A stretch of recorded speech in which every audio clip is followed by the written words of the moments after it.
लगते हैं, कि 4 दिन लगते हैं, कि 10 दिन लगते हैं, कि 30 दिन लगते हैं, ये तो हर इंसान की बॉडी पे डिपेंड करेगा। गैनोडर्मा ने तलाश किया, ढूंढ लिया, ये सेल खराब है, ये खराब है, ये खराब है, ये खराब है, ये खराब है, सारी सेल ढूंढ ली।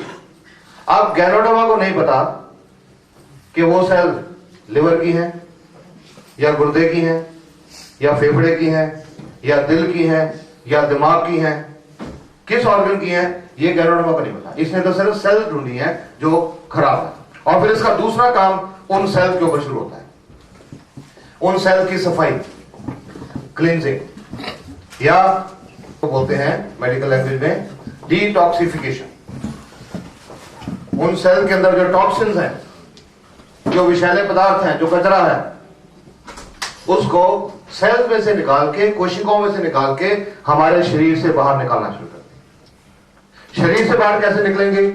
जो बाहर निकलने के प्राकृतिक रास्ते, नेचुरल मीन्स ऑफ एक्सक्रीशन, पेशाब के रास्ते, या दस्त के रास्ते, या पसीने के रास्ते, या बलगम के रास्ते, या उल्टी के रास्ते, या नाक के नजले के रास्ते, या आंख में आंसुओं के रास्ते, जो नेचुरल मीन्स हैं, उस रास्ते से ये टॉक्सिन बाहर निकलेंगे।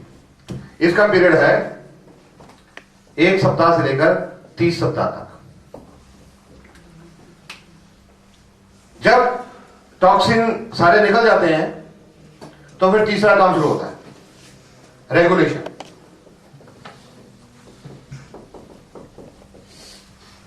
जो सेल्स का इलेक्ट्रिकल और chemical function, bio electric biochemical function, बिजली की क्रिया, रासायनिक क्रिया जो इम्बैलेंस्ड है, डिस्टर्ब्ड है, गैनोडर्मा उसको रेगुलेट करके नॉर्मलाइज करती है, उसको बैलेंस करती है।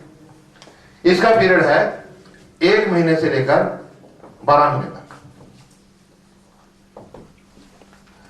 अब जब ये 3 काम हो गए, जो डैमेज सेल्स है वो ढूंढ ली गई, उनके अंदर जो विषैले पदार्थ है उनको साफ कर दिया गया, उनका जो इलेक्ट्रिकल और केमिकल फंक्शन डिस्टर्ब्ड है वो बैलेंस हो गया, वो सेल अब एक नॉर्मल सेल बन गई, उसने नॉर्मल और नेचुरल तरीके से काम करना शुरू कर दिया जैसे नेचर ने उसको बनाया था। तो जब सेल ने नॉर्मल काम करना शुरू कर दिया तो जिस ऑर्गन की वो सेल्स हैं उस ऑर्गन की बीमारी ठीक होनी शुरू होगी। इसके बाद गैनोडर्मा का चौथा काम शुरू होता है, इसको बोलते हैं बिल्डिंग, कि जो डैमेज है उसको बिल्ड अप करना, reconstruction of the damage cell, reconstruction of the damage cell, जो क्षति है उसको उसकी पूर्ति करना, सेल्फ रिपेयर, क्योंकि अब सेल नॉर्मल हो गई, उसने सेल्फ रिपेयर शुरू करना शुरू किया। इसका टाइम है 6 महीने से लेकर 24 महीने तक। And finally regeneration, पुनर्उत्पत्ति।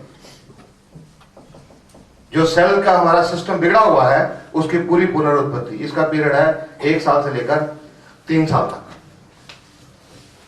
जब ये काम 4-5 काम पूरे हो जाते हैं, हमारे शरीर की 100% सेल्स ठीक हो जाती हैं, नॉर्मल हो जाती हैं, एक नेचुरल तरीके से काम करने लग जाती हैं। हमारा इम्यून सिस्टम, रोग प्रतिरोधक शक्ति पूरी तरह एक्टिवेट हो जाती है, पूरी तरह से काम करने लग जाती है, जिस तरह नेचर ने उसको बनाया पूरी तरह से काम करने लग जाती है। और जब रोग प्रतिरोधक शक्ति या इम्यून सिस्टम पूरी तरह से कार्यरत हो जाता है तो हमारे अंदर का सोया हुआ डॉक्टर जाग पड़ता है और हमारा शरीर फिर से बन जाता है the best doctor in the world, और वो अंदर का डॉक्टर बीमारियां ठीक करता है। ये गैनोडर्मा किसी बीमारी की दवाई नहीं। मैं आपको इस बात की प्रूव करने के लिए कि इंसान का शरीर सबसे बढ़िया डॉक्टर है, मैं आपको 2 एग्जांपल देता हूं। आप मेरे साथ एग्री करेंगे, एग्री करने को मजबूर हो जाएंगे। आप अपनी डेली लाइफ में एक इंसान कोई चाकू के साथ या शीशे के साथ काम कर रहा है, कहीं हाथ स्लिप हो गया तो 5-6 इंच का कट लग गया, तो जो चमड़ी कटी हुई चमड़ी है वो ऐसे ऐसे उसमें गैप आ गया। तो डॉक्टर साहब ने टांके लगाए, इस एज को इस एज को इकट्ठा करके और ये टांके लगा दिए, दोनों एजेस को एक दूसरे के पास लाके खड़ा रख दिया। और 8 दिन के बाद आना, क्यों? कि अंदर के डॉक्टर को ये सेल रीजनरेट करने में 8 दिन लगेंगे। 8 दिन के बाद टांके खोलते हैं तो वो चमड़ी जुड़ी हुई होती है। तो क्या वो बाहर के डॉक्टर ने जोड़ा उसको? अंदर के डॉक्टर ने जोड़ा। कोई आदमी कहीं एक्सीडेंट हो जाता है, बाजू की हड्डी टूट जाती है, कोई कपड़ा लपेट के ऐसे बांध के बाजू को हड्डी के डॉक्टर के पास जाते हैं, सबसे बढ़िया शहर का सबसे बढ़िया हड्डी का डॉक्टर साहब एक्सरे करते हैं और एक्सरे करके देखते हैं कि हड्डी के जो दो टूटे हुए पीस हैं ये ऐसे एक दूसरे के ऊपर ओवरलैप करते हैं, क्योंकि मांसपेशियों का खिंचाव होता है, ओवरलैप कर रहे हैं। तो डॉक्टर साहब बोलते हैं प्लास्टर लगाना पड़ेगा, तो जी लगाओ। तो डॉक्टर साहब अपने 2 असिस्टेंट को बुलाते हैं, एक इधर से खींचता है, एक इधर से खींचता है, और दोनों खींचते उन दोनों टुकड़ों को एक दूसरे के सामने ले आते हैं और उसके ऊपर प्लास्टर लगा देते हैं। और डॉक्टर साहब बोलते हैं 6 हफ्ते के बाद आना, ये प्लास्टर खोलेंगे। 6 हफ्ते के बाद क्यों? क्योंकि वो जो टूटा हुआ पीस उसमें जो गैप बन गया, ये जो गैप बन गया उसमें हड्डी की सेल को रीजनरेट होने के लिए 6 हफ्ते लगेंगे। अंदर के डॉक्टर ने ठीक किया, बाहर के डॉक्टर ने नहीं ठीक किया। बाहर के डॉक्टर ने तो सिर्फ मदद की है, प्लास्टर किया ताकि वो हिले ना, कि जो बीच में हड्डी के नए सेल्स आएंगे, बीच में डिपॉजिट होंगे, वो डिस्टर्ब ना, इसने प्लास्टर किया। ठीक तो अंदर के डॉक्टर ने किया, लेकिन हम कभी नहीं कहते कि हम हमारे अंदर के डॉक्टर ठीक है, हम कहते हैं वो हड्डी का डॉक्टर था बहुत बढ़िया, उसने मेरी हड्डी जोड़ दी, वो सर्जरी वाला डॉक्टर बहुत बढ़िया था, उसने मेरी चमड़ी जोड़ दी। ठीक तो अंदर का डॉक्टर करता है रीजेनरेशन। और गैनोडर्मा हमारे अंदर के डॉक्टर को मजबूत करती है ताकि हमारा अंदर का डॉक्टर वो सारे काम कर सके। अब इसमें एक चीज है मैं आपको बताना चाहूंगा, बड़ी इंपॉर्टेंट चीज है, ध्यान से सुनेगा।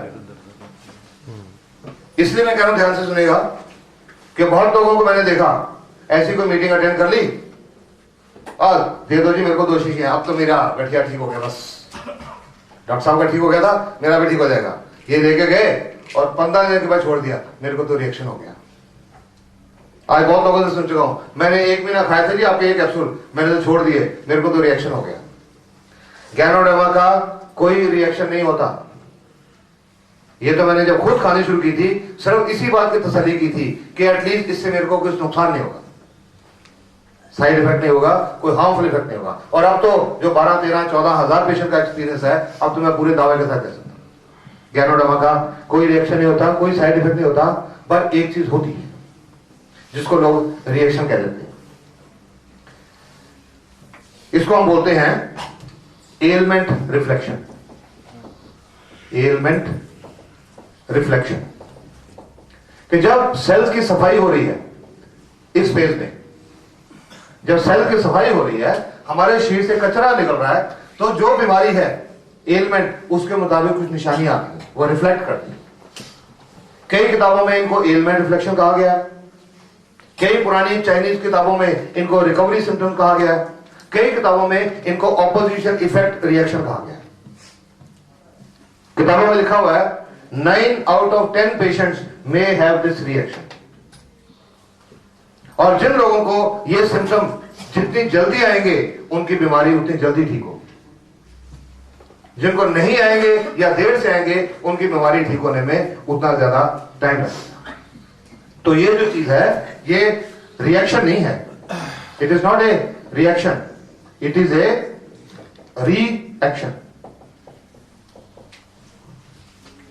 कि जो हमारे बॉडी की सेल्स हैं वो दोबारा से काम करने लगी, रीएक्ट करने लगी। ये सिम्टम उस चीज की निशानी। खुश होना चाहिए। इसका एवरेज पीरियड है 1 सप्ताह से लेकर 3 सप्ताह तक, 1 week to 3 weeks। किसी को कम भी होता है, किसी को ज्यादा भी होता है। और अगर किसी ने कोई एक अंग्रेजी दवाई होती है स्टीरॉइड, अगर किसी ने स्टीरॉइड ज्यादा खाए हो तो ये एलमेंट रिफ्लेक्शन का पीरियड ज्यादा सीवियर होता है और ज्यादा देर तक चलता है। अब मैं हर जगह पे लोगों को बोलता हूं कि पेशेंट को कोई भी बीमारी है तो उसकी बीमारी के मुताबिक उसको क्या निशानी आएगी, एलमेंट रिफ्लेक्शन क्या आएगा, आप उसको जरूर बताइएगा। पर लोग नहीं बताते। लोग मेरे को कहते हैं डॉक्टर साहब अगर कोई जोड़ों के दर्द का मरीज आएगा, अगर हमने उसको बोला कि इसका दर्द बढ़ेगा, वो तो हमसे लेगा नहीं। कोई शुगर का मरीज आएगा, उसको बोले कि इससे शुगर ज्यादा होगी, वो लेगा नहीं। तो मैं आपको बोलता हूं कि ये नहीं बोला तुम्हें जोड़ों का दर्द है, ये ले बढ़ेगा, तुम्हें शुगर है, ये ले बढ़ेगी। That is not the way. You explain कि क्यों बढ़ेगा, एक्सप्लेन द प्रोसेस, क्यों बढ़ेगा। एलिमेंट रिफ्लेक्शन के कुछ मैं आपको एग्जांपल दूं। किसी को लिवर की प्रॉब्लम है, जब गैनोडर्मा लिवर को साफ करेगी, डिटॉक्सिफाई करेगी, आंखें लाल हो जाएंगी।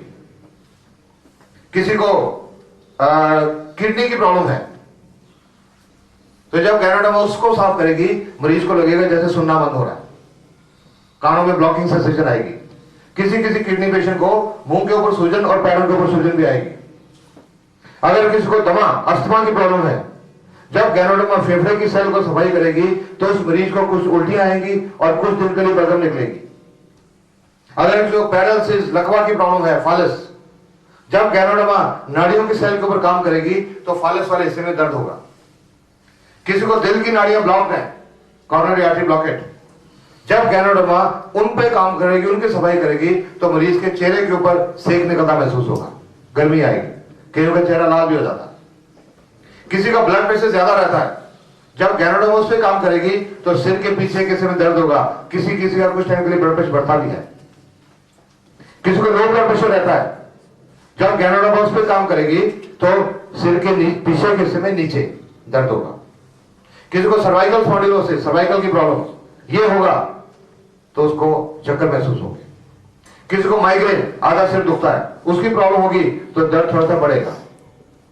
किसी को बवासीर की प्रॉब्लम है तो दस्त में खून आएगा। किसी को जोड़ों का दर्द है, गठिया है, जब गैनोडर्मा उस पे काम करेगी दर्द थोड़ा सा बढ़ेगा। किसी को शुगर की प्रॉब्लम है, जब गैनोडर्मा उस पे काम करेगी तो शुगर का लेवल थोड़ा सा बढ़ेगा। कुछ दिन पहले मेरे से किसी ने पूछा, डॉक्टर साहब मैं इसको कई महीनों से खा रहा हूं, बहुत कुछ ठीक हो गया, लेकिन पिछले कुछ दिनों से मेरी एडी में, हील, उसमें दर्द होने लगा। तो मैंने उसको बोला जी this is a symptom of weak sexual function. वो मेरी तरफ झांकने लगा, डॉक्टर साहब आप तो पूरी नॉलेज अंदर झांक के देख लेते हो। मैंने कहा मैंने नहीं देखा, ये तो गैनोडर्मा देखा। कहता हाँ जी मेरे को ये प्रॉब्लम है। तो गैनोडर्मा एडी में दर्द के द्वारा दिखा रही है, ये दिखाती है कि अंदर आपके अंदर क्या प्रॉब्लम है। पहले ट्रेलर दिखाएगी, उसके बाद ठीक होगा। और कई लोग ऐसे आते हैं, आजकल का जो पेशेंट है एक बीमारी लेके तो आता नहीं है, आजकल तो पेशेंट पैकेज के साथ आते हैं, एक पैकेज लेके आते हैं। पर पेशेंट जनरली डॉक्टर को जो मेन बीमारी है उसके बारे में बताते हैं, और कुछ क्या चल रहा है वो कहते हैं ये तो मामूली चीज है, पहले बड़ी बीमारी की बात करें। तो एक बार क्या हुआ, मेरे पास एक औरत आई, अल्ट्रासाउंड की रिपोर्ट थी उनके पास आई। तो उनकी रिपोर्ट में क्या था, उनके किडनी में एक स्टोन था, पथरी थी, उनके बच्चेदानी में एक फाइब्रॉइड था, रसौली थी, और उनकी ओवरी अंडकोश में एक सिस्ट थी, रसौली। तो उन चीजों को देखते हुए मैंने उनको बताया कि जो आपकी किडनी में जो प्रॉब्लम है, जब गैनोडर्मा उस पे काम करेगी तो आपको कानों में ब्लॉकिंग सेंसेशन फील होगी। जो आपके बच्चेदानी में, यूट्रस में फाइब्रॉइड है, जब उस पे काम करेगी या ओवरी पे काम करेगी तो आपका थोड़ा ब्लड ज्यादा आएगा महामारी के दौरान, घबराना नहीं। 2 महीने बाद मेरे को उनको फोन आया, डॉक्टर साहब आपकी दवाई ने तो रिएक्शन कर दिया, मैंने तो कल शाम से खानी छोड़ दी। मैंने कहा जी क्या हुआ? कल शाम से मेरे को बहुत दस्त आने लगे और आज सुबह उसमें खून भी आने लगा, मैंने तो शाम से खाना छोड़ दिया। तो मैंने एक ही बात पूछी उनसे, आपको कोई बवासीर की शिकायत तो नहीं है? कहते डॉक्टर साहब वो तो 10 साल से है। मैंने कहा आपने मेरे को बताया नहीं, आपने मेरे को किडनी और यूट्रस का बताया था, मैंने उसकी निशानी बताई, पर गैनोडर्मा ने आपके अंदर वो 10 साल पुरानी प्रॉब्लम भी ढूंढ ली, पहले उसकी निशानी दिखा रही है, ये उसका सिम्टम। डोंट वरी, कुछ नहीं करना, एक आधे दिन में बंद हो जाएगा। और एक दिन में बंद हो गया। उसके बाद उनकी बवासीर की जो प्रॉब्लम थी वो ठीक हो गई। इस तरह गैनोडर्मा आपके अंदर निशानियां दिखाएगी। मेरे पास कोई पेशेंट आता है, मैं उसको समझा के भेजता हूं। वैसे लोग मेरे को जब देखते हैं कहते पता नहीं अजीब सा डॉक्टर है। हम इसके पास गए थे कि जोड़ों का दर्द है कि दवाई दो, ये तो कहता है ये लो दर्द बढ़ेगा, ये कैसा डॉक्टर है? बट उसको समझाया जाता है क्यों बढ़ेगा, तो उसको समझ आ जाती है। मैं उनको बोलता हूं जब बढ़ेगा दर्द या शुगर बढ़ेगी, इसका मतलब है गैनोडर्मा ने काम करना शुरू कर दिया, आपकी प्रॉब्लम ठीक हो जाएगी। तो आज मेरे को लोग बहुत लोग रोज ही, लगभग रोज ही फोन आते हैं, डॉक्टर साहब 15 दिन हो गए आपके कैप्सूल खाते हुए, अभी तक दर्द बढ़ा नहीं, कब बढ़ेगा? महीना हो गया आपके कैप्सूल खाते हुए, अभी तक शुगर बढ़ी नहीं, कब बढ़ेगी? बिकॉज उनको बताया गया है कि ये इसका असर करने की निशानी है, तो पेशेंट उसकी वेट करता है, पेशेंट वेटिंग। और जब वो निशानी आ जाती है तो पेशेंट को यकीन हो जाता है अब मेरी बीमारी ठीक हो जाएगी, क्योंकि डॉक्टर साहब ने बताया था। और जब पेशेंट को यकीन हो जाता है तो उसके अंदर एक पॉजिटिव एटीट्यूड आ जाता है, सकारात्मक रवैया। और जब पॉजिटिव एटीट्यूड आ जाता है तो 30% बीमारी उसी से ठीक हो जाती है। Because positive attitude plays a big role in the curing of diseases. जिस आदमी का पॉजिटिव एटीट्यूड नहीं है या नेगेटिव एटीट्यूड है, उसको जितनी अच्छी दवाई हो, जितना अच्छा डॉक्टर हो, उसकी बीमारी ठीक नहीं होगी। अगर पेशेंट का कंप्लीट नेगेटिव एटीट्यूड है। अब लोग आते हैं मेरे पास, डॉक्टर साहब 30 साल से दवाइयां खा रहा हूं, कोई दवाई नहीं ठीक कर सकी, आपके ये कैप्सूल क्या करेंगे? चलो दे दो, खा लेता हूं। तो मैंने बोलता है सॉरी, ये आपके लिए नहीं, आप ठीक नहीं हो। फर्स्ट हैव फेथ, पहले फेथ रखो तब खाओ। लोग कहते हैं नहीं फला डॉक्टर, हमको उन पे इतना विश्वास है, हमको मिट्टी की पूरी देगा तो ठीक हो जाएंगे, कहते हैं फेथ। तो वो जरूरी है, फेथ रखना जरूरी है। और ये जो सिम्टम है बिल्कुल घबराने की जरूरत नहीं है, इसे गुड सिम्टम, खुश होना चाहिए। मेरे को लोग कहते हैं ना जी डॉक्टर साहब कैप्सूल खाए थे, मेरे साथ दर्द बढ़ गया, तो मैं बोलता जी बधाई हो, कॉन्ग्रेचुलेशन। तो ये लगभग हर तरह के सिम्टम में देख चुका हूं और नथिंग टू वरी। आज तक ये 5 साल में जो 12, 13, 14 हजार पेशेंट का एक्सपीरियंस हो गया, एक भी नेगेटिव सिम्टम नहीं देखा। So I can say with confidence कि गैनोडर्मा का कोई नुकसान नहीं, कोई हार्मफुल इफेक्ट नहीं। हाँ, कई लोग जब एयरवेज इन्फेक्शन थोड़ा ज्यादा आया, नहीं बढ़ गया जी, मैं तो नहीं ठीक नहीं होगा, छोड़ के कई लोग, नो प्रॉब्लम। लेकिन जिसने भी जारी रखा वो ठीक हो गया। मुझे याद है, मैं जैसे बताया स्टीरॉइड जिसने ज्यादा खाए हों तो उसकी थोड़ा प्रॉब्लम ज्यादा होती है, एयरवेज इन्फेक्शन, और ज्यादा देर के लिए चलता है। एक बार गठिया पेशेंट मेरे पास लगभग 3.5 पौने 4 साल पहले एक लेडी आई थी जलंधर से। बहुत पुराना गठिया था, बहुत खराब हालत थी, बिस्तर पे हर समय पड़ी होती थी। स्टीरॉइड उन्होंने 5-7 साल से वो खा रहे थे। तो उनको मैंने बताया था कि आपका ये एलिमेंट डिफेक्शन जो दर्द बढ़ेगा वो ज्यादा देर तक बढ़ा रहेगा, इसको टॉलरेट करना पड़ेगा। 1.5-2 महीने के बाद मेरे को उनको फोन आया, उसके लिए मैंने कोई गोली ली थी। 1.5-2 महीने के बाद फोन आया, डॉक्टर साहब दर्द बढ़ गया। मैंने कहा जी गोली मैंने लिख के दी थी, आप वो एक गोली रोज की खाओ। फिर 1.5 महीना गुजर गया, डॉक्टर साहब दर्द तो बहुत ज्यादा हो रहा है। मैंने कहा 2 गोलियां दर्द की रोज 2 खानी शुरू कर दो। फिर 1-1.5 महीना गुजरा, फिर आया, मैंने कहा 3 खानी शुरू कर दो, नो प्रॉब्लम, आपने स्टीरॉइड खाए हुए हैं, ज्यादा होगा, मैंने बताया था। इस तरह करते करते 7-8 महीने गुजर गए। उसके बाद एक दिन मेरा उनका फोन आया मेरे को, उन्होंने मेरे को बहुत कुछ बोला, लेकिन आई डिडंट माइंड इट। मुझे पता है ऐसे पेशेंट की हालत कि जो 7-8 महीने से प्रॉब्लम, कोई दवाई खा रहा हो, दवाई या हेल्थ टॉनिक व्हाटएवर, और उसको आराम ना आए, दर्द बढ़ रहा है, तो उसकी मानसिक हालत ये होगी। आप तो डॉक्टर साहब कंपनी के एजेंट हो, आप तो लोगों को बेवकूफ बना रहे हो, ये तो आपकी दवाई बेकार है, आप तो सिर्फ डीएक्सन की दवाई बेचने के लिए बात कर रहे हो। तो मैंने उनको बोला मैडम आप मेरे पास मेरी राय मांगने के लिए आए थे, मैंने आपको राय दी और मैंने ये भी बताया कि आपने स्टीरॉइड इतने खाए हुए हैं, एलिमेंट इन्फेक्शन ज्यादा आएगी, सहना पड़ेगा। आप नहीं सह सकते तो छोड़ दो, अगर और कोई चारा है तो आप वो करके देख लो। थोड़ा मैंने इसको बोला एक साइकोलॉजिकल डोज। मैंने उनको बोला मैडम वो बिस्तर में पड़ी रहती थी हर समय, इतना था कि उठ के टॉयलेट तक जा पाती थी। तो मैंने उनको बोला मैडम सुजीत कौर जी, क्या आपके पास और कोई चारा है? तब थोड़ी आवाज उनकी कम हुई। नहीं डॉक्टर साहब और तो कुछ नहीं, 15-20 साल हो गए, सब कुछ ट्राई कर चुके। मैंने कहा अगर आप इसको भी छोड़ दोगे तो आज तो आप उठ के स्टिक लेके टॉयलेट तक चली जाती हैं, अगर इसको भी छोड़ देंगे तो आने वाले टाइम में आपको पता क्या होगा? आपके हाथ पैर जुड़ जाएंगे, बिल्कुल बिस्तर में पड़ जाओगे, आपको एक बिस्तर कवर बेड पे रखना पड़ेगा। हाँ डॉक्टर साहब जो तो है। तो मैं क्या, या वो सारी उम्र वो तकलीफ सहते रहना या थोड़ी सी अपसेट। ये कह के मैंने फोन बंद कर दिया जानबूझ के। इसको मैं अपनी लैंग्वेज में बोलता हूं, it is a gun shot treatment, shock therapy करनी पड़ती कई बार, नहीं तो पेशेंट को समझ नहीं आती, पेशेंट के फायदे की होती है। बंद कर दिया। उसके बाद फोन नहीं आया मेरा, लगभग 7-7.25 साल के बाद उस दिन मैं देहरादून में था, उनका फोन आया, डॉक्टर साहब सत श्री अकाल। मैं कही सत श्री अकाल। मैं जी सुरजीत कौर बोल रही हूँ। मैं कही जी कौन सुरजीत कौर? साल सवा साल में मेरे को कहाँ याद रहा, इतने रोज पेशेंट डील कर रहा हूँ। वो जी वो जलंधर वाली। हाँ हाँ जी सुरजीत कौर जी, आपको आज सवा साल के बाद मेरी कैसे याद आई? डॉक्टर साहब ने लास्ट टाइम मुझे फोन पे डांटा था ना, उसके लिए शुक्रिया। अगर आपने डांटा नहीं होता तो मैं कैप्सूल खाने बंद कर देती। उसको खाती रही और आज मैं ठीक चल रही हूँ। और उसके बाद कुछ 2-3 महीने के बाद मेरा जलंधर की तरफ जब लेक्चर था तो मैं रास्ते में उनके घर में गया, और वो औरत जिसको मैंने उससे पहले बिस्तर में पड़े हुए देखा था, जब दरवाजे के ऊपर ऐसे हाथ जोड़ के खड़ी थी, तो बहुत सेटिस्फेक्शन हुई। उनमें नेगेटिव एटीट्यूड था, इसलिए उनको 2.25 साल लगे। अभी मैं आपको पॉजिटिव एटीट्यूड वाली बात बताता हूं। लगभग 2-2.5 साल पहले इसी तरह गड्डी की एक औरत आई थी, स्टिक्स लेके चल रही थी, लाइक दिस चल के आई थी। 2 आदमी उनके साथ साथ चल रहे थे। तो उन्होंने मेरे को बताया कि वो 4 साल से कोई देसी पुड़ियां खा रही हैं, और देसी पुड़ियों का मतलब होता है स्टीरॉइड।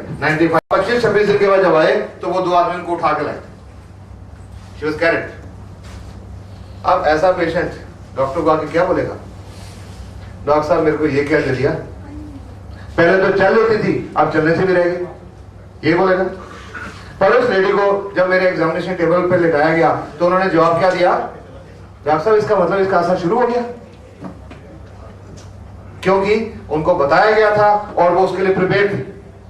तो मैंने उन औरत को बोला था कि आपका ये जो पॉजिटिव एटीट्यूड है, सोचने का ढंग है, आप जल्दी ठीक हो जाओ। और उसके 6-7 महीने के बाद she was completely alright. She went to Canada, और पिछले 1.5-2 साल में कनाडा से 8-9 पेशेंट पटियाला पहुंचे उस औरत को चलता फिरता देख के। तो डीएक्सन की प्रोडक्ट इस्तेमाल करने वाला हर आदमी डीएक्सन के लिए सचिन तेंदुलकर की तरह है, अमिताभ बच्चन की तरह है। वो लोग तो लोगों की हेल्थ खराब करने की चीजें बताते हैं। ये प्यास है बड़ी, आहा, ये दिल मांगे मोर, आहा, सबको पता वो नुकसान करती हैं, पर फिर भी बता रहे हैं। अपने घर में नहीं पीते होंगे, अपने बच्चों को नहीं पिलाते होंगे, लेकिन पैसा मिला हुआ है। और आजकल तो एक हद हो गई, जो आमिर खान बोलता है, मैंने फैक्ट्री में जाके देखा, सारे उठा के पियो, टू मच। और मैं हर एक को क्या बोलता हूं कि आप किसी को मत बताओ इसके बारे में, पहले खुद इस्तेमाल करो। First use the products, if you are satisfied then tell others. अगर आज मैं इतने कॉन्फिडेंस के साथ ये बात कह रहा हूं, आप सबको इसको इस्तेमाल करने के लिए कह रहा हूं, इसलिए कह रहा हूं कि मैं 5 साल से ये यूज कर रहा हूं। मैंने अपनी जिंदगी में एक चेंज आते हुए देखा है। मेरी वाइफ पिछले 4.5 साल से यूज कर रही है, जिनको मैं 30 साल से छींके मारते हुए देख रहा था। 30 साल से मैं एविल की गोली खिला रहा था, आज 4.5 साल से उनको एविल की गोली खाने की जरूरत नहीं पड़ी। मेरी वाइफ की मदर को भी ये शिकायत थी, मेरी वाइफ की नानी को भी ये शिकायत थी, जिसकी वजह से हमारा बेटा, उसको बचपन में अस्थमा हो गया था। 2-3 साल की उम्र में उसको भी छींकें लगनी शुरू हुई थी, और 7-8 साल की उम्र में उसको पूरी तरह दमा हो गया था, जिससे मैं बहुत परेशान था। कोई हल नहीं था मेरे पास, कई बार मुझे उसको इमरजेंसी में ले जाना पड़ता था। I had no solution. आज बेटा भी ठीक हुआ। तो ये 4 जनरेशन, बेटा, बेटे की माँ, माँ की माँ, माँ की नानी, 4 जनरेशन जो मैंने देखी हैं, उससे पहले था कि नहीं मुझे पता नहीं, ये 4 जनरेशन मैंने देखी। तो इसका चांसेस है, लाइवलीहुड है कि नेक्स्ट जनरेशन में भी आएगी, मेरे पोता पोती उनको भी आएगी। तो मेरा एक बड़ा पोता जो भी 30 तारीख को 3.5 साल का होगा, पिछले 2.5 साल से वो आरजीजीएल ले रहा है, 1 साल की उम्र से। मेरा छोटा पोता जो भी 9 महीने का होगा, वो पिछले 2 महीने से ये कोकोजी पाउडर उसको दूध में डाल के पिलाया जा रहा है। इसमें भी कैनोडर्मा है। ये क्यों दिया जा रहा है? कोई दवाई है? अब कोई किसी फैमिली में कोई शुगर की प्रॉब्लम चली आ रही है 5-6 पीढ़ियों से, तो क्या हम उसके बच्चों को कह सकते हैं कि आप अभी से इंसुलिन का टीका लगाना शुरू कर दो कि शुगर हो ना जाए? नहीं कर सकते। लेकिन ये मैं दे रहा हूं, दवाई नहीं है, इसलिए दे रहा हूं कि उनके बॉडी का इम्यून सिस्टम इतना मजबूत रहे कि ये फैमिली में आने वाली प्रॉब्लम उनको ना हो। माय फादर अगले महीने वो 82 साल के होंगे, 82 ईयर्स। ऐसा जिनको कोई प्रॉब्लम नहीं है, टच वुड, लेकिन पिछले 4.5 साल से अपने पिताजी को रोज का 1 पेड़ खिला रहा हूं। क्यों खिला रहा हूं? दवाई नहीं है, इसलिए खिला रहा हूं कि उन्होंने जितना जीना है अच्छा जिया। कितना जीना है ये तो भगवान को पता है। उम्र तो तय है, उसको कोई नहीं बदल सकता, ना डॉक्टर बदल सकता है, ना कोई दवाई बदल सकती है। कहते हैं ना, बड़े हर रिलीजियस बुक में लिखा हुआ है सांस तो गिने हुए दिए हैं भगवान ने, इंसान ने जीना उतना ही है। तो ये खा के वो जितने सांस लेने उन्हें अच्छी तरह क्यों ना लिए, घिसट घिसट के क्यों जिए? ये गैनोडर्मा का ये रोल है। ये नहीं कोई वो लोग कहते हैं और ये मैं मेरे को कोई बीमारी है, इसलिए कि बीमारी ना आए। आज मेरे को कई जगह पे पूछा जाता है, डॉक्टर साहब आप बोलते हो आपका गठिया ठीक हो गया, आपकी हार्ट प्रॉब्लम ठीक हो गई, तो अभी ये आप कैप्सूल खा रहे हो कि छोड़ दी? मुझे पता है, मैं समझता हूं कि वो लोग क्यों पूछ रहे हैं कि कहीं ऐसा तो नहीं कि ये सारी उम्र खाने पड़ेंगे, शरीर को लग जाएंगे। तो मेरा उनको एक ही जवाब होता है कि मेरी अभी 53-54 साल की उम्र हो गई, जब से पैदा हुआ हूं रोटी खा रहा हूं, और जब तक जिंदा रहूंगा रोटी खानी पड़ेगी। क्यों रोटी खानी पड़ेगी? जीने के लिए। और साथ में गैनोडर्मा खा रहा हूं ताकि उस रोटी में जो जहरीले तत्व हैं वो असर ना करें, ताकि डेली बेस पे मेरे शरीर की डिटॉक्सिफिकेशन, सफाई होती रहे, मेरी सेल की सफाई होती रहे। इंसान 10 लाख की गाड़ी, 20 लाख की गाड़ी खरीदता है और उसको हर 4-6 महीने के बाद दफ्तर से छुट्टी लेके भी वर्कशॉप में लेके जाता है उसकी सफाई के लिए, सर्विसिंग के लिए। लेकिन ये मशीन फ्री में मिली हुई है, इसकी सफाई कोई नहीं सोचता। क्या किसी ने कभी ये कहा किसी डॉक्टर को जाके ये मेरे को बीमारी नहीं है भाई, मेरे को चेक करो? नोबडी। सोचते हैं और जब बीमारी होगी तब डॉक्टर पास जाएंगे, और तब बोलते हैं डॉक्टर साहब बहुत पैसे बना दिए आपने, तो बहुत बड़ा बिल बना दिया आपने। बट उसको रोकने के लिए क्या किया गया? Nip the evil in the bud, कहते हैं ना, ये बीमारी को आने से रोका जाए। Prevention is better than cure. और जो लोग अभी इंडिया में डीएक्शन को आए हुए 6.5 साल हो गए, आप बहुत लोगों के एग्जांपल मेरे को पता है, हम आपस में शेयर करते रहते हैं कि जिन घरों में ये पिछले 4, 5, 6 साल से ये गैनोडर्मा डेली यूज हो रही है, उन घरों में अब दवाइयां इस्तेमाल नहीं होती। मेरे घर में भी पहले मैं अपने गठिया के लिए, अपने हार्ट के लिए दवाइयां खाता था, बेटा सांस के लिए दवाइयां खाता था, वाइफ जुकाम के लिए दवाइयां खाती थी, और डैडी को भी उम्र है कुछ ना कुछ चलता ही रहता था, दवाई देनी पड़ती थी। और आज लगभग 4.5 साल हो गए, अब हमारे घर में दवाइयां इस्तेमाल नहीं होती, हम गैनोडर्मा खाते हैं,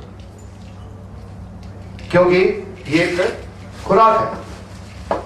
हम तो ये समझते हैं कि हमने एक नई सब्जी खानी शुरू की हुई है, एक नया फ्रूट खाना शुरू किया हुआ, it's a part of our daily diet, not as a medicine, ताकि कोई बीमारी ना आए। Prevention is better than cure. इस तरीके से गैनोडर्मा ने पूरे बॉडी में काम करना है।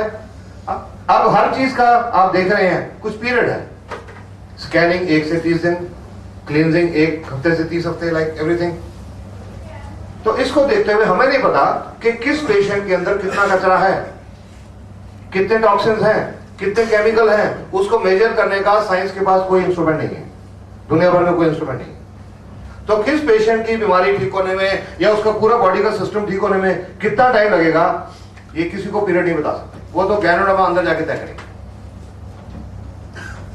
बट फिर भी मेरी पर्सनल ऑब्जर्वेशन है, जब जो इतने अभी कितने हजारों पेशेंट का एक्सपीरियंस हो गया, तो उसमें मेरी पर्सनल ऑब्जर्वेशन है, ऐसा किसी किताब में नहीं लिखा हुआ, it's just my personal observation, कि ज्यादातर बीमारियों को ठीक होने में 6 से 12 महीने का टाइम लगता है।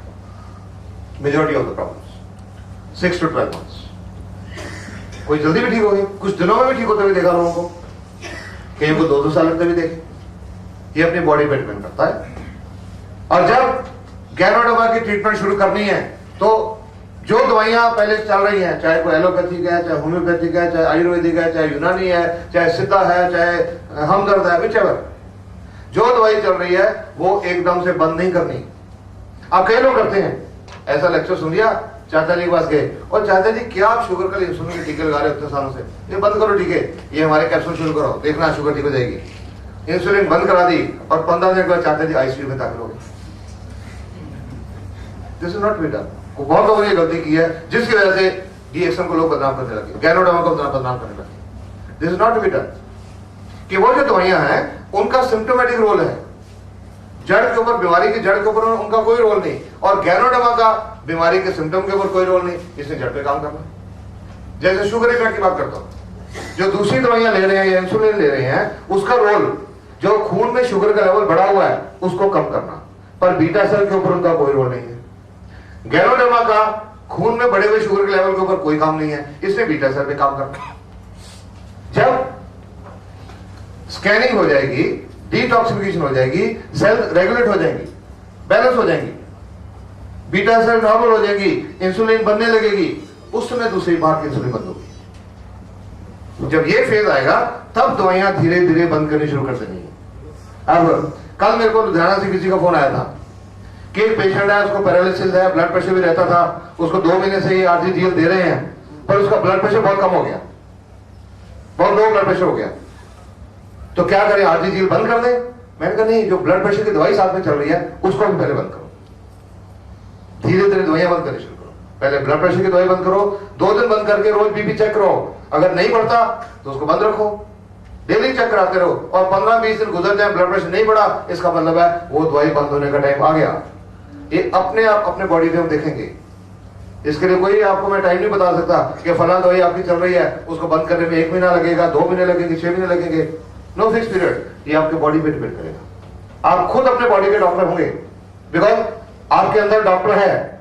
उस डॉक्टर के साथ बातचीत कैसे करनी है, ये आपने इस सिस्टम के थ्रू सीखना है। How to communicate with your doctor in the body. आप अपने बॉडी को हैंडल करना सीख जाएंगे, ये सब चीजें अगर आप समझ जाएंगे तो अपनी दवाइयां, अपने जो आप ट्रीटमेंट ले रहे हैं, डॉक्टर की राय ले रहे हैं, वो रेगुलर बेस पे लेते रहिए, जब तक एक टाइम आएगा, ए time will come, a day will come, वो आपके डॉक्टर आपकी दवाइयां बंद करनी शुरू करेंगे। इंसुलिन मान लो चल रही किसी को 20 यूनिट, गैनोडर्मा साथ में शुरू कर दी। जब गैनोडर्मा ने ये रेगुलेशन का फेज पूरा कर लिया, बीटा सेल एक्टिवेट हो गई, अंदर से भी इंसुलिन बनने लगी, बाहर से भी इंसुलिन चल रही है, तो खून में शुगर कम होनी शुरू हो जाएगी। जब कम शुरू होनी शुरू हो जाएगी, आपके डॉक्टर चेक करेंगे, अरे आपकी तो शुगर 60 रहेगी, आप जो 20 यूनिट लगा रहे हो वो आपके लिए ज्यादा है, आप 15 यूनिट कर दो। फिर 10-12 दिन के बाद चेक किया, फिर शुगर वही 60, 65, 62, 65 पे चल रही है, तो डॉक्टर बोलते हैं 15 यूनिट भी आपके लिए ज्यादा है, आप 10 कर दो। फिर हफ्ते 10 दिन के बाद चेक किया, फिर भी कम आ रही है, वो डॉक्टर बोलेगा आपको अभी इंसुलिन की जरूरत नहीं है, आप बंद कर दो। और जब वो स्टेज आए तब उनको बोलो जी आप भी डीएक्शन में आइए, then he will come to the action. उससे पहले आपकी बात नहीं सुनेंगे। अब कई लोग कहते हैं कि डॉक्टर हमारी बात नहीं सुनते, क्यों सुनेंगे? जो एक एमडी डॉक्टर है, वो एक +2 बंदा उसको जाके बोले डॉक्टर साहब डायबिटीज के लिए इसको दो, क्या वो आपकी बात सुनेगा? एक टाइम आएगा जब उस डॉक्टर के पास उसके पेशेंट ऐसे आ जाएंगे, तब आप उनके साथ बता सकते हैं सर आपकी दवाई के साथ था, मैंने एक लेक्चर सुना था, डॉक्टर साहब का था, ये दे रहे थे, तब अच्छा है, हो सकता है इसकी वजह से, इसके बारे में मुझे और इंफॉर्मेशन दो, then doctor will start listening. एक बार लगभग 2.5 साल पहले भोपाल के पास एक जो है पंचमढ़ी, वहां पर एक डॉक्टर एस रंजन, शायद आपने 8 तारीख को उनका टॉक थी सुनी होगी, का हार्ट स्पेशलिस्ट हैं, डीएम कार्डियोलॉजी।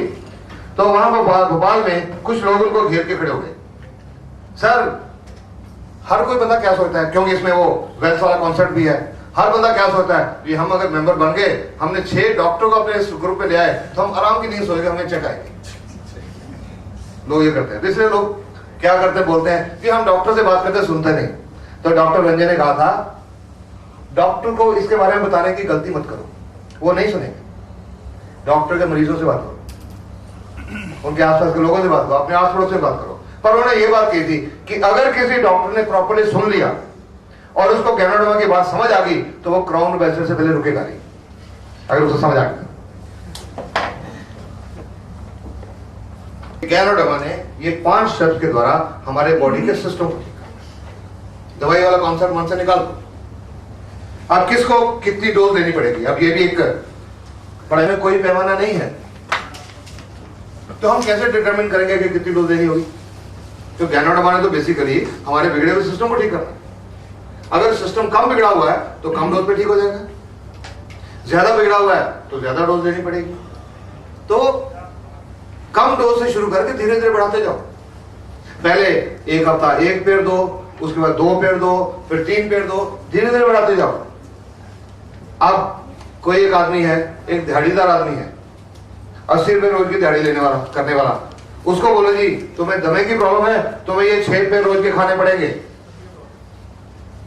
अब मुझे 6 पेड़ रोज के खाने से महीने का कितना खर्चा पड़ेगा? ये लगभग 3000 रुपए।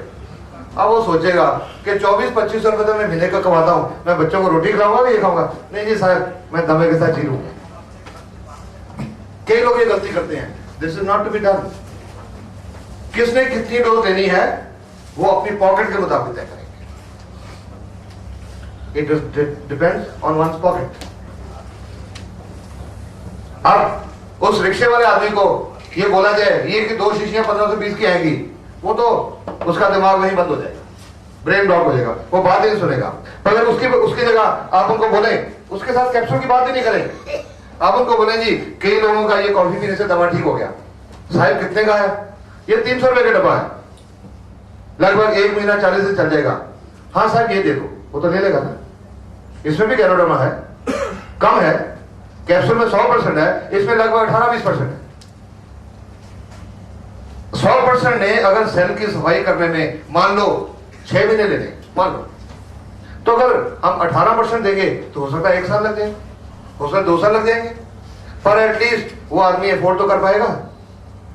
अब लोग क्या करते हैं, ऐसे लेवल के लोगों को कैप्सूल की बातें करते हैं, वो जो ले नहीं सकता, इसलिए फिर लोग कहते हैं जी महंगी है। ये अपने ब्रेन ब्लॉक्स हैं, ये अपने ब्रेन ब्लॉक्स रिमूव करना सीखो।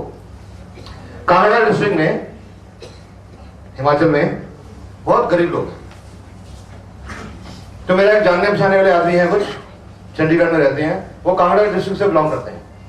तो उन्होंने आज से लगभग 7-7 साल पहले वो कांगड़ा डिस्ट्रिक्ट में ये डीएक्शन की जाके बातें करनी शुरू की, कुछ मीटिंग करनी शुरू की, और उनको मैंने यही बोला था कि वहां पर आपने किसी के साथ कैप्सूल की बात नहीं करनी, क्योंकि कोई इसको एक्सेप्ट नहीं करेगा, बात नहीं करनी। ये आप सिर्फ ये कॉफी चाय इसकी बातें करो, कॉफी चाय टूथपेस्ट, सिर्फ ये बातें करो। तो उन्होंने किया, कुछ लोगों ने इस्तेमाल करना शुरू किया, कुछ लोगों के रिजल्ट मिलने लगे। तो पिछले महीने 5 तारीख को फिर उन्होंने मेरा वहां पे एक लेक्चर अरेंज कराया था, 40-50 लोग थे उस दिन मीटिंग में। तो एक औरत, उसको कुछ प्रॉब्लम हल हुई थी, तो उनको मैंने बुलाया जी आप अपनी कहानी खुद आके बताओ। तो वो औरत कहने लगी कि मेरे को लगभग 17 साल से दमे की प्रॉब्लम थी, रोज की 2 गोलियां डेरिफ्लिन या थियोफाइलिन कुछ खाया करती थी, दिन में 3-4 बार वो इनहेलर पंप लेना पड़ता था, महीने में 1-2 बार वो टीका भी लगवाना पड़ता था, सांस का अटैक होता था। और ये जो साहब है, चरण सिंह उसका नाम है, इन्होंने मेरे को 1 साल पहले ये कॉफी पिलाई थी, और 1 साल से लगातार ये कॉफी पी रही है, लिंजी 3 in 1, दिन में 3 बार डेली। और वो औरत बोलती है कि अब पिछले 6 महीने से मेरे को कोई दवाई खाने की जरूरत नहीं पड़ी, कोई अटैक नहीं हुआ, only with coffee, this will also work. ये बात नहीं है कि कैप्सूल ही काम करेंगे। आप लोग यहाँ मीटिंग में लोगों को बुलाते हो कि आपके पड़ोस में रहता है कोई आदमी, या 10 घर छोड़ के रहता है, मोती नगर से 5 मिनट का रास्ता है, आप उसको बुलाते हैं मीटिंग में आइएगा, एक आदमी बड़ा डॉक्टर आ रहे हैं, जानकारी देंगे हेल्थ के बारे में, और नहीं यार मैं तो बिजी हूं, मेरे कौन आएगा इतनी दूर, 5-10 मिनट का कौन आएगा इतनी दूर। 9 दिसंबर को मैं जम्मू में था, और जम्मू से 70 किलोमीटर दूर एक जगह है कठुआ। कठुआ में एक आदमी रहता है, एक लेबरर, दिहाड़ीदार, एक दिहाड़ी, रोज की दिहाड़ी करने वाला आदमी, छत्तीसगढ़ का रहने वाला है, कोरबा छत्तीसगढ़। उसको छत्तीसगढ़ से किसी ने फोन करके बताया कि वो जो तू 2 साल से जो कॉफी पी रहे ना, उसके बारे में पूरी बात बताने के लिए पटियाला से एक डॉक्टर कोरोना आ रहे हैं जम्मू में, तो तू अगर उनकी बात जाके सुने तो अच्छा रहेगा। वो आदमी 70 किलोमीटर से अपनी दिहाड़ी छोड़ के आया वो लेक्चर सुनने के लिए, और उसने आगे बताया कि जी मेरे को वो मेरे दोस्त है कोरबा में, उन्होंने 2 साल पहले मेरे को कॉफी पिलानी शुरू की थी, और मेरे को कई सालों से पेट में गैस्ट्रिक रहता था, जो उसकी डिस्क्रिप्शन, मेरे को शायद गैस्ट्रिक रहता था, रेशा आता था, और 2-3 महीने में कभी सांस भी चढ़ जाता था, बुखार होता रहता था, और महीने में 5-6 दिन मेरी दिहाड़ियां टूटती थी, और 2 साल से ये मैं कॉफी पी रहा हूं, और 2 साल से मेरी एक भी दिहाड़ी नहीं टूटी। और वो कहता आज मैं दिहाड़ी छोड़ के आया हूं इसके बारे में पूरी जानकारी लेने के लिए, ताकि मैं औरों को इसके बारे में बता सकूं। अब कई लोग तू कैप्सूल खा, कैप्सूल के बिना आराम नहीं आएगा, ये ब्रेन ब्लॉक्स निकाल दीजिए, पेशेंट की पॉकेट को देखिए, टाइम ज्यादा लग जाएगा बट एटलीस्ट प्रॉब्लम तो हल होगी। जो अब कुछ देर खाने के बाद वो आदमी, कई आदमी जो को अफोर्ड कर सकता है। अब अक्सर जैसे मैंने बताया ना, अपनी हेल्थ के बारे में पैसे खर्चने से लोग कतराते हैं, चाहे बैंक में 10 लाख पड़े हों, 1520 रुपए की शीशियां तो बहुत महंगी है। लेकिन कॉफी पीनी शुरू कर दी, कुछ टाइम में उनको बेटर फील होना शुरू हुआ, तो वो पूछते हैं यार इसमें कॉफी में ऐसा क्या चीज है, मेरे को दमे की प्रॉब्लम रहती थी, अब गोलियां मेरे को इतनी नहीं खानी पड़ती भाई, इसमें वो है गैनोडर्मा है, 38,000 किस्म की होती है गैनोडर्मा लाइक दैट। तो वो कैप्सूल में क्या था, वो कैप्सूल में गैनोडर्मा 100% है। तो आदमी खुद बोलेगा यार अगर 18% इतना ठीक हो गया तो 100% जल्दी आराम नहीं आएगा। तो आदमी कहे इसीलिए मैंने बताया था, अच्छा अच्छा मेरे को कैप्सूल भी दे दे, तब उसको 15 से 20 रुपए महंगे नहीं लगेंगे। ये शुरू के ब्रेन ब्लॉक्स हैं, इनसे डील करना सीखिए। महंगी नहीं है, सस्ती है, ये सिर्फ अपने ब्रेन ब्लॉक्स हैं। जलंधर में कैप्टन राजेंद्र सिंह, जिनको सितंबर 2002 में ओसवाल कैंसर अस्पताल ने बोला था बिजलियां लगने के बाद कि 2-3 महीने बचे हैं आपके पास, 7.25 लाख रुपया 3.5 महीने में खर्च हुआ था।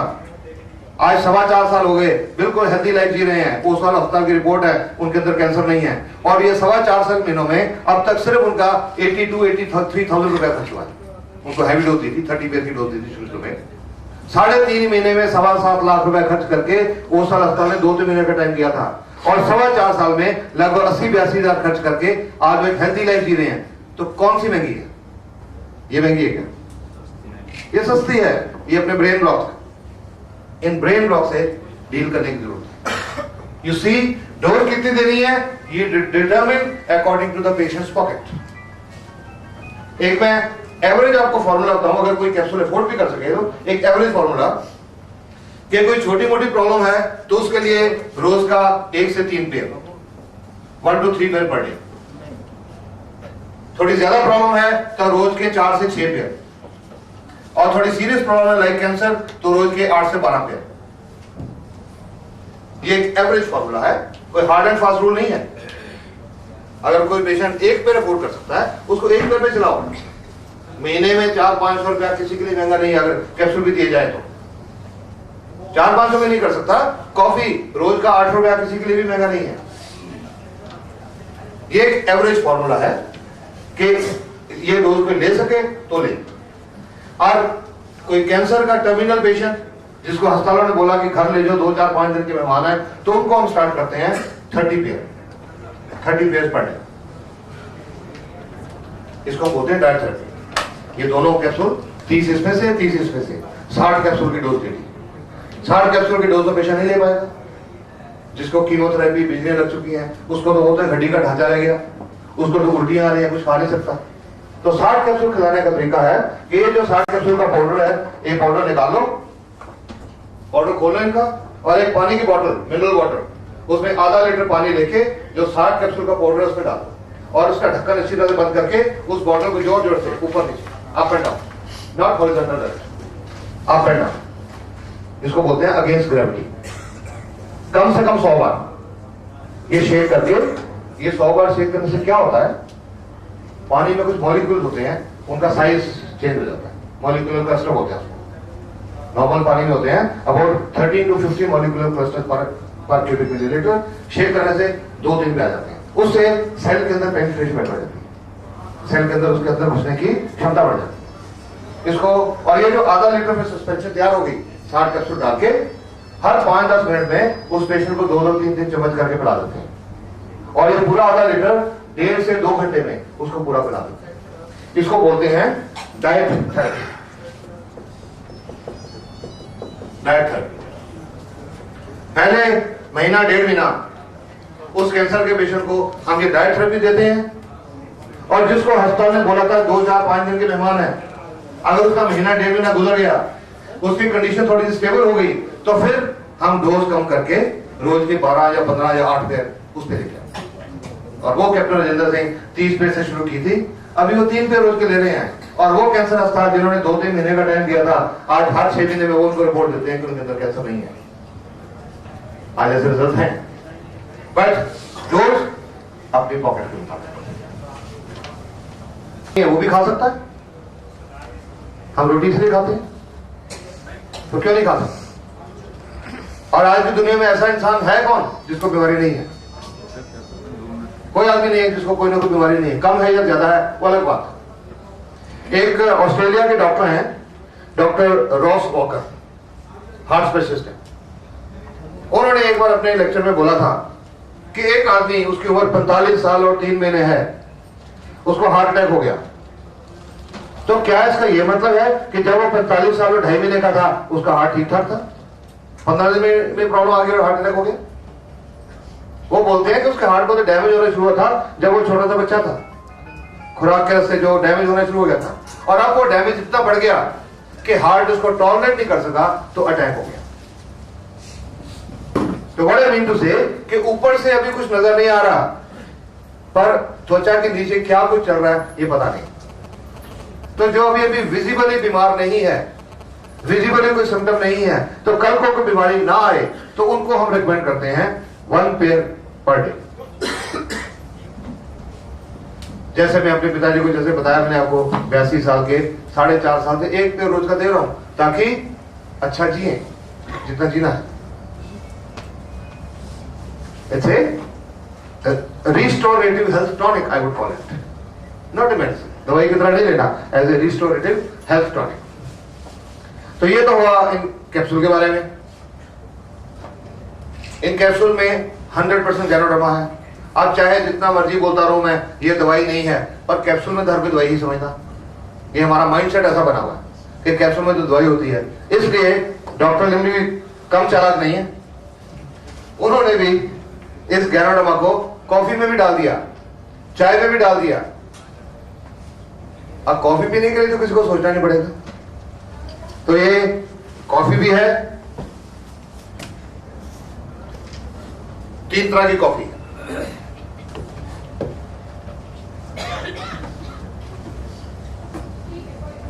Three types of coffee: Lingzi 3-in-1, Lingzi 2-in-1 and Lingzi 2-in-1 sugar free black। इन तीनों में कॉफी है और गैनोडर्मा है। कई लोग कहते हैं कि आज मैडम भी पूछ रही थी कि कॉफी पीने से ब्लड प्रेशर तो नहीं बढ़ जाएगा।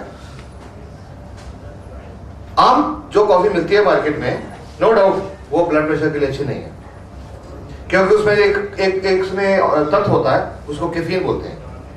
आम जो कॉफी मार्केट में अवेलेबल है उनमें कैफीन कंटेंट 23% से लेकर 32% के बीच में होता है। बाहर के कंट्रीज में एक तरह की कॉफी मिलती है जिसको हम डीकैफिनेटेड कॉफी बोलते हैं, कि उसमें कैफीन कंटेंट बहुत कम किया जाता है। और ये भी उसी तरह की एक डीकैफिनेटेड कॉफी। ये नहीं कि उसमें कैफीन बिल्कुल नहीं होगी, अगर कैफीन नहीं होगी तो वो कॉफी रहेगी नहीं। इसमें जो कॉफी है वो दुनिया की सबसे बढ़िया कॉफी जो मानी जाती है ब्राजीलियन कॉफी, उसके कॉफी बीन से बनाया गया है। उसमें कैफीन कंटेंट इसमें 4% है, और जो थोड़ा बहुत इसका स्टिमुलेंट इफेक्ट है भी वो गैनोडर्मा न्यूट्रलाइज कर देती है। तो इन तीनों डब्बों में कॉफी है और गैनोडर्मा। तो ये जो 3-in-1 है, इसमें कॉफी और गैनोडर्मा के साथ दूध है और चीनी है। जो इसमें दूध है वो डेयरी मिल्क नहीं है। क्यों डेयरी मिल्क नहीं डाला डॉक्टर लिम ने? कि जो खुराक खेत में उगा के फर्टिलाइजर पड़ते हैं हम खाते हैं, जानवर भी तो वही खाते हैं, तो उनके दूध में भी टॉक्सिन आएंगे। तो इसलिए इसमें जो दूध डाला गया है वो एक ऑर्गेनिक क्रीमर, प्लांट से बनाया जाता है, पाम ट्री से बनाया जाता है, ऑर्गेनिक क्रीमर। और फिर कई लोग बोलते हैं जिसमें चीनी है, मेरे को तो शुगर है, मैं नहीं ले सकता। क्या शुगर वाले लोग वो दूध और अपनी चाय में वो चीनी की गोलियां डालते नहीं? कैलोरी फ्री शुगर होती है वो, तो इसमें भी वो कैलोरी फ्री शुगर है, डायबिटिक लोग ले सकते हैं, कोई प्रॉब्लम नहीं। ये होगी 3-in-1। जो 2-in-1 है इसमें शुगर है, क्रीमर नहीं है, दूध नहीं है। और ये जो 2-in-1 ब्लैक है इसमें ना शुगर है ना दूध है। तो अपने स्वाद के मुताबिक जिसको जो अच्छी लगती है वो ले सकते हैं, ब्लैक पिए या थोड़ी दूध वाली पिए या थोड़ी चीनी वाली। बट एक चीज मैं जरूर कहूंगा, ये जो 3-in-1 कॉफी है, 3-in-1 कॉफी, इसमें इस गैनोडर्मा का जो ऊपर का फाइब्रस पोर्शन है वो बहुत ज्यादा होता है। इसलिए जिसको कॉन्स्टिपेशन है, जिसको डाइजेशन की प्रॉब्लम है, जिसको पेट में गैस की प्रॉब्लम है, ये कॉफी से उनकी प्रॉब्लम बहुत जल्दी सॉल्व हो गई, because of that fibre content. ये जो चाय है 250 ग्राम का डब्बा 300 रुपए का। जो 100 ग्राम का डब्बा है 135 रुपए का। कौन को लेना चाहेगा 100 ग्राम 135 रुपए की? कोई नहीं, क्योंकि 135 रुपए की तो बाजार में किलो मिलती है। तो ये 100 ग्राम 135 रुपए की कौन लेगा? इनफैक्ट जो कोई भी अच्छी चाय है जो बाजार में मिलती है, इंडिया में तो मिलती ही नहीं, एक्सपोर्ट होती है। कोई भी अच्छी चाय 2000, 2200, 2400 रुपए से कम किलो नहीं है, एनी गुड टी। जो प्रॉपर चाय होती है उसमें कुछ मेडिसिनल वैल्यूज होती हैं। प्रॉपर चाय कौन सी होती है? जो चाय के बागान होते हैं, जब उसमें चाय निकलती है उसके 3 फ्रेश पत्ते निकलते हैं, टेंडर लीव्स। वो जो 3 पत्तों को काट के उससे चाय प्रोसेस की जाती है, वो असली टी है जो 2-2.5 रुपए किलो बिकती है। और उस चाय में क्या गुण होते हैं? उसमें एक तत्व होता है थियोफैलिन, जो दिमाग के ऊपर काम करता है। थायराइड के ऊपर काम करने की उसमें एक तत्व है, कैंसर के ऊपर काम करने की उसमें तत्व है, वो 2-2.5 रुपए किलो। और जो उससे कम वैल्यू वाली है वो 600-700 रुपए किलो, और जो बच जाती है वो 125-150 रुपए किलो। और जब चाय की प्रोसेसिंग होती है तो नीचे उसका बुरादा जो गिर जाता है जमीन के ऊपर, जो कि कंपनियों ने फेंकना होता है, वो उसको टी बैग में डाल के डिप चाय बन जाती है। ये कॉर्पोरेट वर्ल्ड का कल्चर है कि ये फेंकना था, लोग पी लेंगे, टीवी पे ऐड दे दो अच्छी सी, लोग पिएंगे, वो बचा हुआ कचरा वो डिप टी। ये चाय 250 ग्राम 300 रुपए की, लेकिन दूसरी चाय से ये महंगी नहीं पड़ती। जो 150 रुपए वाली किलो भी है उससे महंगी नहीं पड़ती, क्योंकि वो जो 150 रुपए वाली किलो चाय हम पीते हैं, दूध चाय डाल के पीते हैं, उसमें प्रॉपर चाय का फ्लेवर लेने के लिए 1 कप में 1-1.5 चम्मच चाय पत्ती लगती है, तब वो प्रॉपर फ्लेवर आता है। नहीं तो वो गर्म पानी ही लगता है। जो चाय पीने के शौकीन होता है, दमदार बंदों की पसंद कड़कदार चाय, पटियाला चाय तो वो होती है। इस चाय से, ये रिएक्शन की चाय है, ये 1 चम्मच चाय पत्ती से 6 कप चाय बनती है। लेकिन इसको जिस आम हम घर में जो दूध वाली चाय पीते हैं, जिसको पंजाबी भाषा बोलते हैं DCP, दूध की पत्ती, वो असली चाय पीने का तरीका नहीं है। इनफैक्ट जिनके घर में भी दूध वाली चाय पीते हैं, वो अपने अंदर घर में झांक के देखें, हर एक को पेट में गैस की प्रॉब्लम है, एसिडिटी की प्रॉब्लम है, बिकॉज मिल्क इज एसिडिक। चाय ऐसा अल्कलाइन है, लेकिन जब दूध डाल के पीते हैं वो एसिडिक हो जाती है, तो पेट में गैस की प्रॉब्लम शुरू हो जाती है। दूध वाली चाय इंडिया में, पाकिस्तान में, जो आसपास के कंट्रीज वहां पीते हैं, बाकी पूरी दुनिया में लोग ब्लैक चाय पीते हैं, ब्लैक टी पीते हैं। तो इसका जो प्रॉपर तरीका पीने का वो ब्लैक टी बना के। इसमें जो चाय है ये कोई मलेशिया की चाय नहीं है, इसमें इंडिया की चाय है, क्योंकि इंडिया की चाय दुनिया की सबसे बेहतरीन चाय में है। आसाम के गार्डन की कुछ अलग अलग वैरायटी की जो टॉप क्वालिटी चाय है और फ्रेश लीव्स वाली, इसमें वो चाय है। और साथ में इसमें गैनोडर्मा मशरूम है साथ में। तो इसको प्रॉपर इसका फायदा लेने के लिए अगर 6 कप चाय बनानी हो तो 6 कप पानी लेके उसको उबालिए, जब पानी खोल जाए तो गैस बंद कर दो और उसमें 1 कप चाय पत्ती डाल के उसके ऊपर ढकना रख दो और 5-7 मिनट के लिए उसको ब्रू होने दो, और फिर उसको पुन के कप में डाल के उसमें 2-3 नींबू की बोतल और चीनी अपने टेस्ट के मुताबिक। That is a real way of getting the full benefit of this T. और ये दूसरी चाय से महंगी नहीं पड़ेगी। अगर 19-20 का फर्क पड़ भी गया तो अपनी सेहत के लिए it is worth it. Oil है, विटामिन ई है, विटामिन के है और गैनोडर्मा। जो इसमें पाम ऑयल है, ये जब चमड़ी पे लगाते हैं तो ये चमड़ी के पोर्स को, मसाम को खोलता है, और खुले मसाम में से इसमें जो विटामिन ई है, के है, गैनोडर्मा, वो स्किन की डीपर, स्किन की 8 लेयर्स होती हैं। जो चमड़ी हमारी उसकी 8 तहें होती हैं। तो जब मसाम खुल जाते हैं तो ये अंदर तक जाके उनकी तहों के ऊपर काम करती है, जिससे हमारी स्किन स्वस्थ होती है।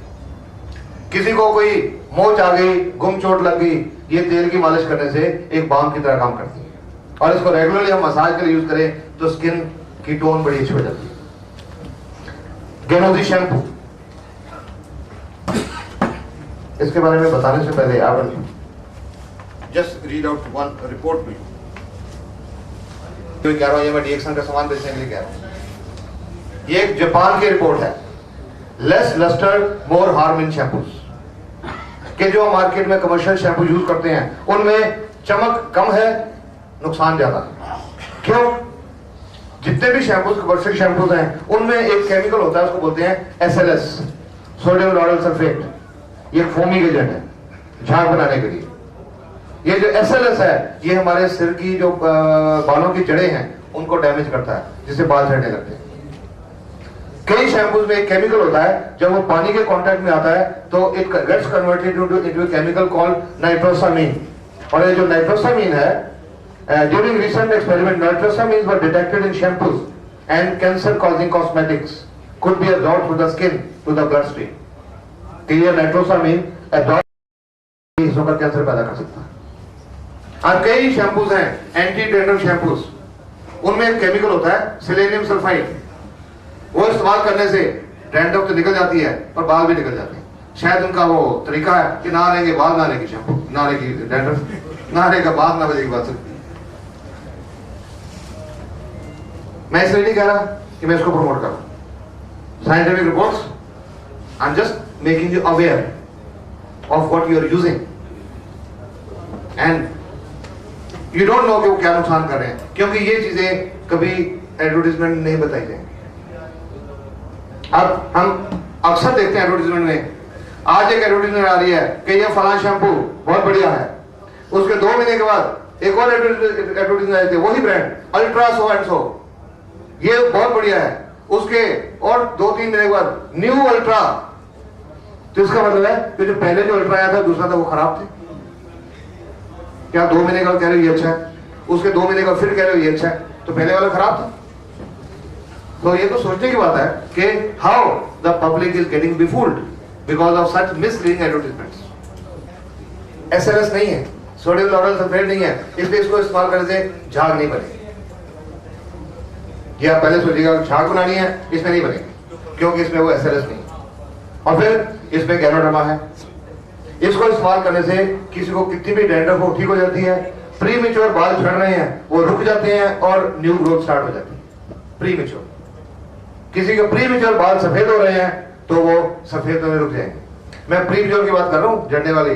कोई 70 साल का आदमी सोचे मैं भी लगाना शुरू कर दूं गुलफाम हो जाएगा, शायद वो ना हो।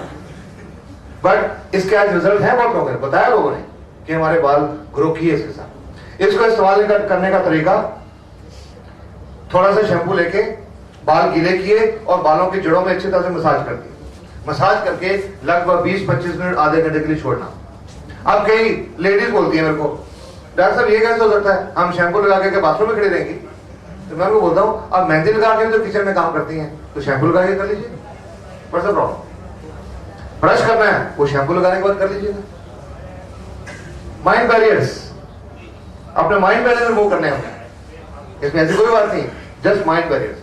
तो इस तरह इस्तेमाल करने से पहले शुरू में 1 हफ्ते में 3 बार, उसके बाद जब थोड़ी प्रॉब्लम हल होने लगे तो हफ्ते में 2 बार, ठीक हो जाए तो हफ्ते में 1 बार, and then you continue with this shampoo. Toothpaste,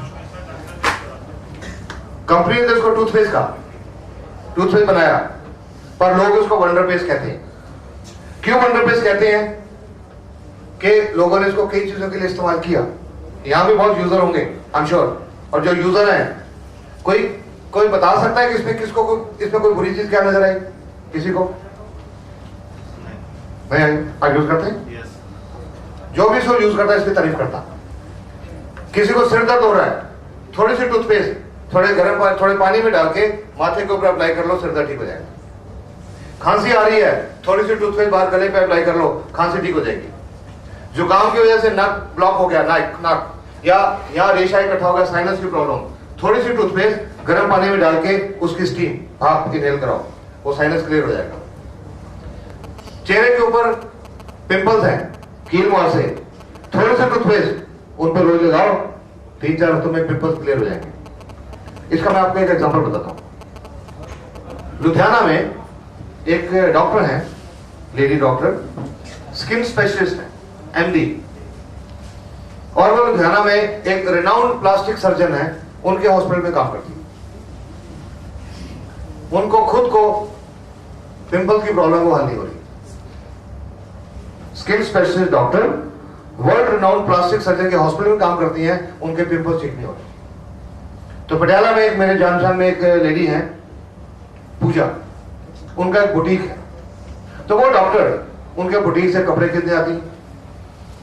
अब पूजा ने रिसेंटली इसको ज्वाइन किया था रिएक्शन को, तो जब वो लेडी डॉक्टर उनके पास आती थी तो एक दिन जब आई तो पूजा ने बोला, डॉक्टर मनदीप, ये आपके पिंपल्स का एक हल मेरे पास है। तू तेरे पास कौन है? मैं स्किन स्पेशलिस्ट हूं, तेरे पास कौन सा हल आ गया? उसका ये एक ट्यूब है। अच्छा, कि कोई नई ट्यूब आई है, ये लो। तो पूजा तो पागल हो गया, टूथपेस्ट है ये पिंपल्स के ऊपर है, छोड़ दो। तो उसने बोला, पटियाला में एक डॉक्टर पुराना है, आप उनसे बात कर लो, वो आपको मेरे से बेटर रह देंगे।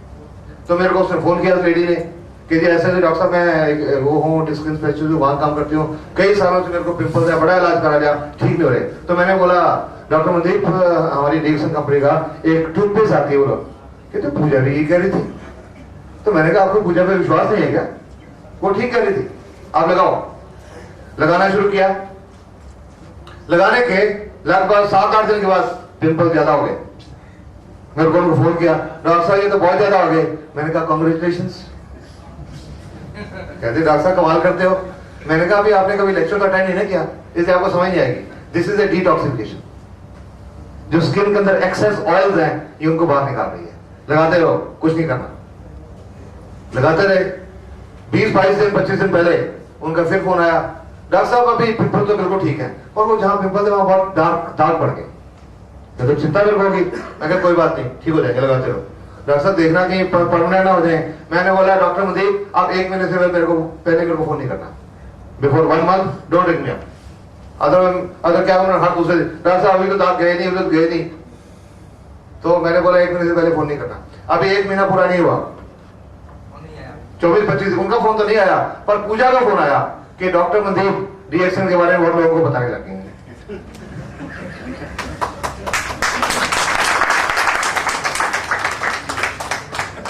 और उन्होंने बताया, पूजा का जो कॉम्प्लेक्शन है, कलर, वो काफी सांवला है, और एक पूजा की सिस्टर अनु है, उनका उससे भी सांवला। तो पूजा ने मेरे को फोन करके बताया कि डॉक्टर मनदीप का कॉम्प्लेक्शन अनु से भी ज्यादा बुरा हो गया। अपने आप बोलती है नोडमा, हमको कहने की जरूरत नहीं पड़ती कि उन्होंने को जाके बताओ, लोग अपने आप बताते हैं। लोग पूछते हैं पिंपल्स, किसी को छाइयां हैं, मुंह के ऊपर छाइयां हैं, या आंखों के आसपास डार्क सर्कल हैं, एक क्रीम की तरह रोज रात को मिक्स करें। जब भी स्किन पे लगाना है, पानी में मिक्स करके, डायरेक्ट नहीं लगाना। डायरेक्ट लगाने से नुकसान होगा। इसमें मेथोड होती है, ये कॉन्सेंट्रेट होती है, इरिटेट करेगी, मुश्किल आएगी। पानी में डाल के कोई बर्न हो जाए, चाहे दूध पानी गिर जाए, उसके ऊपर टूथपेस्ट अप्लाई कर दो, कोई एंटीबायोटिक खाने की लगाने की जरूरत नहीं पड़ेगी। किसी को दस्त लग गए, थोड़ी सी टूथपेस्ट ठंडे पानी में घोल के पिला दो, दस्त ठीक हो जाएंगे। किसी को कब्ज कॉन्स्टिपेशन की प्रॉब्लम है, थोड़ी सी टूथपेस्ट गर्म पानी में घोल के पिला दो, कब्ज ठीक हो जाएगी। किसी ने को पकौड़े समोसे ज्यादा खा लिए, पेट में जलन होने लगी, थोड़ी सी टूथपेस्ट ताजे पानी में घोल के पिला दो, इमीडिएट रिलीफ मिल जाएगा। किसी को बवासीर के मौके हैं, पाइल्स, वहां पर टूथपेस्ट अप्लाई कर दो, कुछ दिनों में ठीक हो जाएंगे। कॉन्सेंट्रेटेड नहीं अप्लाई करना, नहीं तो फायर ब्रिगेड को बुलाना पड़ेगा, डाइल्यूट करके लगाना, इट विल इरिटेट। किसी को कीड़ा मकोड़ा ततैया काट जाए, वहां पे टूथपेस्ट अप्लाई कर दो, कोई सूजन नहीं होगी, कोई दर्द नहीं होगा। तो एक बार मेरे से इंदौर में किसी ने पूछा, इतना मुंह में छाले हो, अल्सर्स, मुंह में छाले हो, मुंह से बदबू आती हो, तो थोड़ी सी टूथपेस्ट आधा गिलास गुनगुने पानी में माउथ रिंस, दिन में 2-3 बार माउथ रिंस। और एक प्रॉब्लम जिसमें मैंने बहुत इसको ट्राई किया, क्योंकि वो एक ऐसी प्रॉब्लम है, बच्चों में बहुत कॉमन है और उसका कोई हल नहीं है किसी के पास। Chronic follicular tonsillitis. छोटे बच्चों में टॉन्सिल की प्रॉब्लम होती है, टॉन्सिल इतने बड़े बड़े हो जाते हैं, उनमें पस पड़ जाती है और बच्चे को 103-4 बुखार हो जाता है। डॉक्टर के पास जाते हैं, डॉक्टर एंटीबायोटिक लिख के देते हैं, हफ्ते 10 के लिए आराम आ जाता है। 10-15-20 दिन के बाद फिर से हो जाता है और बार बार होता है, और बार बार एंटीबायोटिक खिलाने से फिर बच्चे का इम्यून सिस्टम बिगड़ने लगता है और कई बीमारियां आने लगती है। तो ऐसे लोगों पे, क्योंकि मैं इतने सालों से बच्चों को मैं भी एंटीबायोटिक दे रहा था, जब एलोपैथिक प्रैक्टिस करता था, कोई हल तो था नहीं, I used to do that. पर जब ये मिली तो मैंने सोचा क्यों ना ये भी एक्सपेरिमेंट किया जाए, नुकसान तो करेगी नहीं। तो उन बच्चों को कोई दवाई नहीं दी, नो एंटीबायोटिक, कुछ नहीं, सिर्फ ये टूथपेस्ट थोड़े गुनगुने पानी में डाल के उनको बोला दिन में 3-4 बार इसके गार्गल करो, गरारे। 8-10 दिन के बाद, किसी का हफ्ता, किसी का 10 दिन, उनकी वो टॉन्सिल की प्रॉब्लम ठीक हुई और दोबारा नहीं हुई। सो isn't it a better solution than your medicine? ये सब काम ये कर रही है। तो वही आदमी जिसने पूछा था कि कल दांतों के लिए काम करते, जब सुना डॉक्टर साहब बहुत बढ़िया टूथपेस्ट है, ये तो एक दे दो, कितने की है? मैंने कहा जी 235 रुपए की। सर कल लेके जाऊंगा। अब ये कुछ डीएक्सन की कुछ और प्रोडक्ट्स हैं जिनमें गैनोडर्मा नहीं है। सब डीएक्सन की सब हर्बल हेल्थ प्रोडक्ट्स ही। ये एक कैप्सूल है स्पिरुलिना, ये एक और हर्ब है स्पिरुलिना, इसका नाम है हर्ब का। ये एक तरह की एल्गी, एक तरह की काई होती है, इसको ब्लू ग्रीन एल्गी बोलते हैं। ये इसमें उस ब्लू ग्रीन एल्गी का पाउडर है, ये समुद्र में पाई जाती है पत्थरों के ऊपर। तो मलेशिया में इसके पॉन्ड्स हैं, इसको 7-8 बार प्यूरिफाई करके एक बेस्ट, जो इसको स्पॉन बोलते हैं, जो बीज बनता है, वो बेस्ट बीज प्रोड्यूस करके फिर उसको उगाया जाता है, और ये उसका पाउडर। स्पिरुलिना को आज दुनिया में सुपर फूड कहा जाता है। मार्केट में कई सालों से और भी कुछ कंपनियों के स्पिरुलिना है, but there is a lot of difference. Difference क्यों है? आप अक्सर देखते होंगे, एक गोली बुखार की, एक क्रोसिन है, किसी की पैरास्टामोल है, किसी की दूसरी पैरास्टामोल है। एक पैरास्टामोल जो असर करती है, दूसरी वो नहीं करती, चीज वही है, फर्क उसकी प्रोसेसिंग का, प्रोसेसिंग जो उसकी टेक्निक है। तो इसमें भी प्रोसेसिंग का फर्क है, जिसलिए ये असर करती है, बेटर असर करती है। आज इसको सुपर फूड कहा जाता है, कंप्लीट फूड कहा जाता है, क्योंकि स्पिरुलिना में प्रोटीन्स हैं, इसेंशियल प्रोटीन जो हमारे बॉडी को चाहिए, इसेंशियल अमीनो एसिड्स। फिर इसमें बीटा कैरोटीन जो विटामिन ए जिससे बनता है, जो आंखों के लिए बहुत अच्छा है। फिर इसमें हर तरह के vitamin B1, B3, B6, B12, E, C, कुछ pigments, minerals, calcium, manganese, zinc, ऐसे मिनरल सारे ऐसे हैं जो हमारे बॉडी को चाहिए। आज हर घर में लगभग एक फैशन बन गया है